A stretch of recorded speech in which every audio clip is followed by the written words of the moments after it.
ఇప్పుడు మనం పిచ్చుకలను చూస్తుంటాం. పిచ్చుకలు చాలా అరుదైన పక్షులు. వా అవి ఇప్పుడు అంతరించిపోయే ప్రమాదంలో పడుతున్నాయి. వాటిని కాపాడుకోవడం మన బాధ్యత. అందుకని వాటికి గూళ్ళు ఏర్పాటు చేయడం అది కూడా మన బాధ్యతే.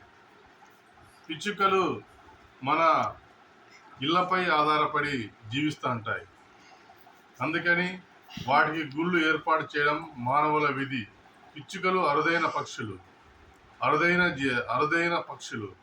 అందుకని వాటిని మనము కాపాడాలి. అందుకని వాటికి గూళ్ళు ఏర్పాటు చేసి ధాన్యం వాటికి ఇవ్వాలి. మనం పిచ్చుకలను కాపాడితే ఆ పిచ్చుకలు మనకు శుభప్రదంగా ఉంటాయి. ఏ గ్రామంలో అయితే పిచ్చుకలు బాగా ఉంటాయో ఆ గ్రామం సుభిక్షంగా ఉంటుంది. పిచ్చుకలు శుభప్రదానికి నిదర్శనం.